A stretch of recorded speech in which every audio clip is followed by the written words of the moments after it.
So you think you can make progress on those big ticket items that the Valley is made its #1 goal? Oh, without a doubt. As a matter of fact, we have Senator Eddie Lucio and I have filed legislation on the Senate side to create a medical school in the Rio Grande Valley. We have offers from Texas Tech University system to push and manage and operate the school because they have experience from the past when they set up the medical school in El Paso. And of course, we are also connected to the University of Texas system because right now the RAC is under the supervision of the medical school out of San Antonio. I think you're giving us some breaking news there in terms of Texas Tech, which I wasn't aware of. Can you elaborate there on how those discussions are going? What are they saying to you? Well, they have the experience in working in the border area. They helped set up the medical school out of El Paso.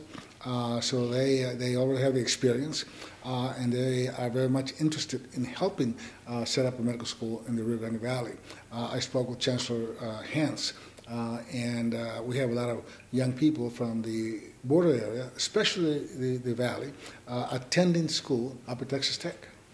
It took the El Paso delegation about 10 years from the day they said this is our #1 goal, we're going to be united on this, which they were, until the money from the legislature came through 2 sessions ago.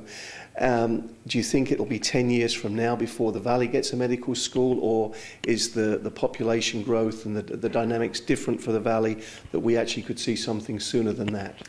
The dynamics are a little bit different in the Valley. I think the medical school will happen sooner than that for several reasons. Number one, we have the RAC that's already in place. Number two, the population growth.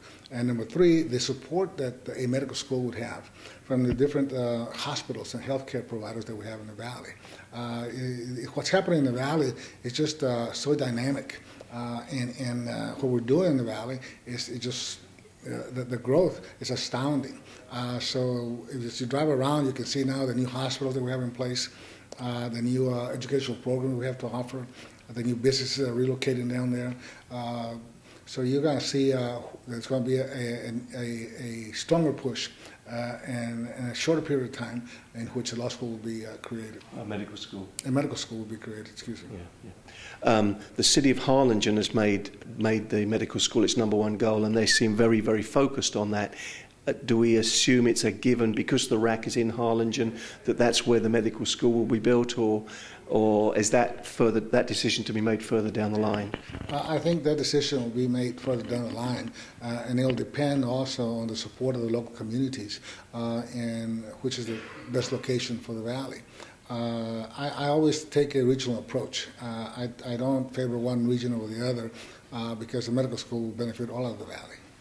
And another issue you're heavily involved in, you're the Senate author of legislation Representative Gonzalez is carrying in the House to appropriate some of the Texas Enterprise Fund money for use by communities that are actively and very seriously courting the opportunity of having an auto plant. I think her bill would move $50 million from the Enterprise Fund and dedicate it to an auto plant. What can you tell us about that piece of legislation? We have spoken with Governor Perry in terms of us using some of the Enterprise Fund money to help and assist attract an auto plant assembly into the Rio Grande Valley in the McAllen area. It will create hundreds of new jobs and certainly will help the economy.